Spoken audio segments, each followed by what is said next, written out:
My name's Bruce Fumi, and thanks to the nice people at Perthshire Camper Hire, I am on an historical journey along the Scottish-English border, and today I want to take you to a castle.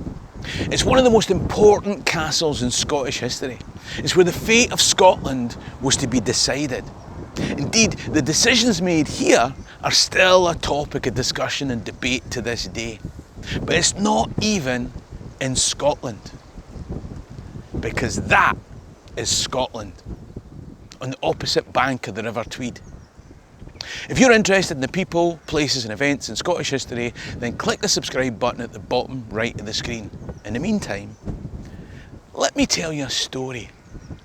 Can you imagine what this castle would have been like in its pomp, imposing its magnificence as it cast a watchful and yet confident eye over the River Tweed to Scotland beyond?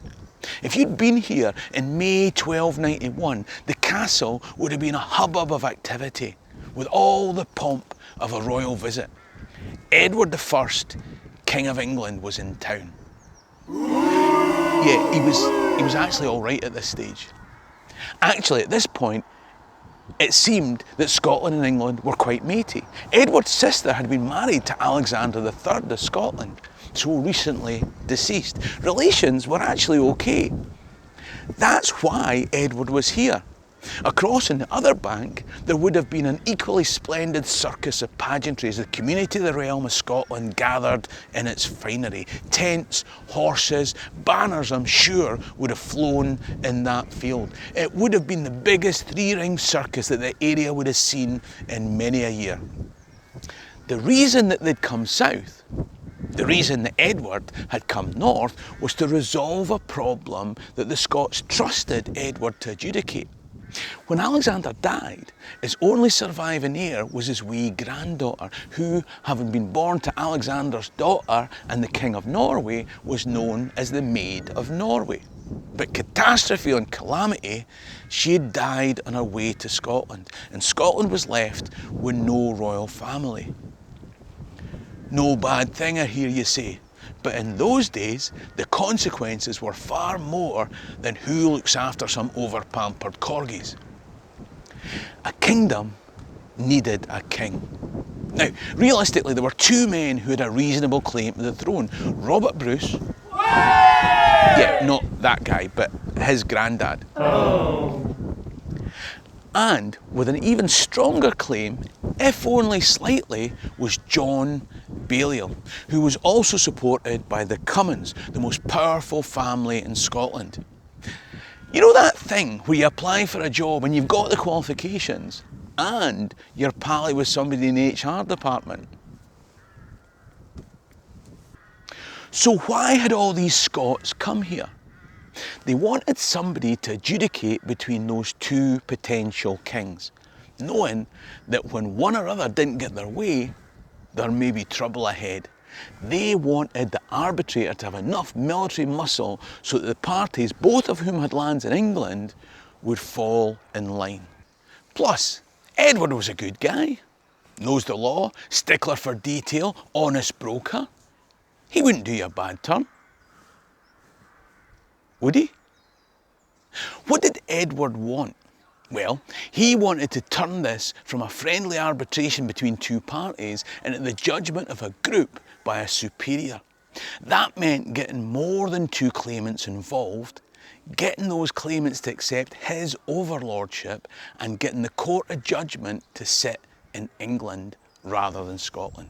So here in Norham Castle, Edward looked north to the Scots, saying, "Come over here, it's so lovely here, let's settle things here."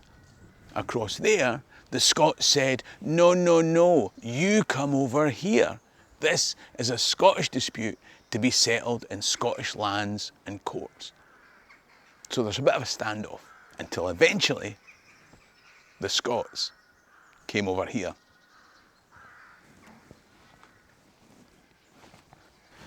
Then Edward says, "Well, for my judgment to have any authority, I kinda need to have authority over you. So if you could just acknowledge me as your overlord, we can get on with things."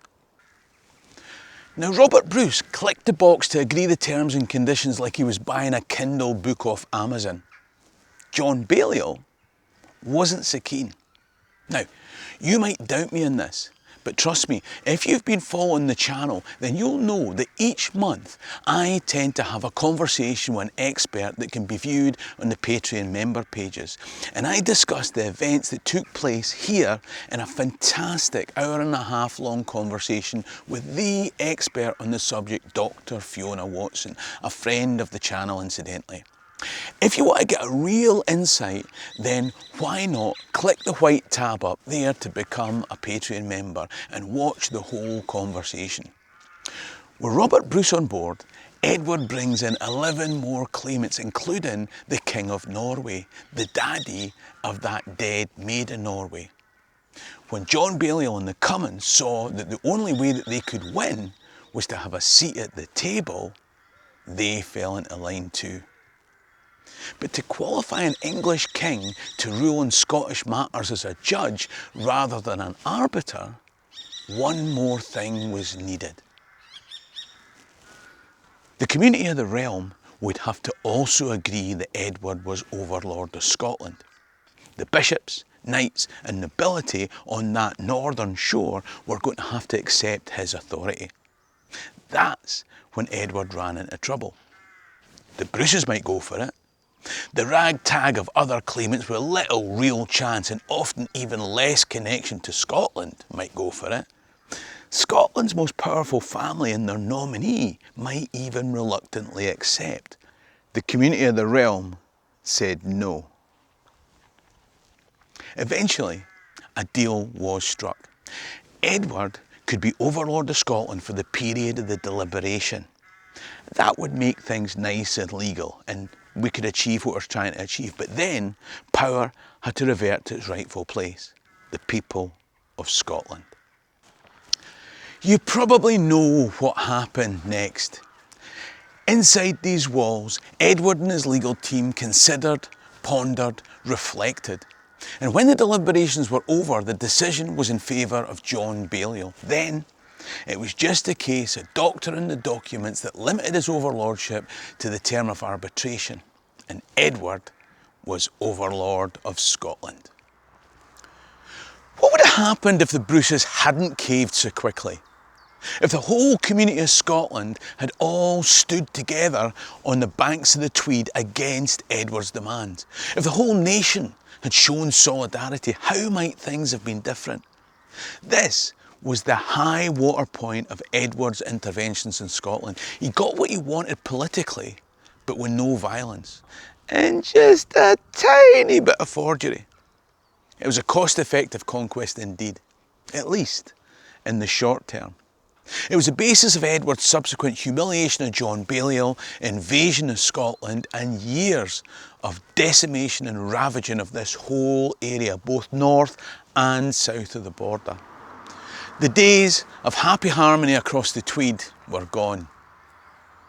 Much more was to come, and you can be sure we'll come back to Edward of England before this border trip's over. If you'd like more stories from the Scotland-England border, then there's one coming up on screen now. In the meantime, ha' mi an dóchas gwn bia lá málaigh. Cheery and drasta.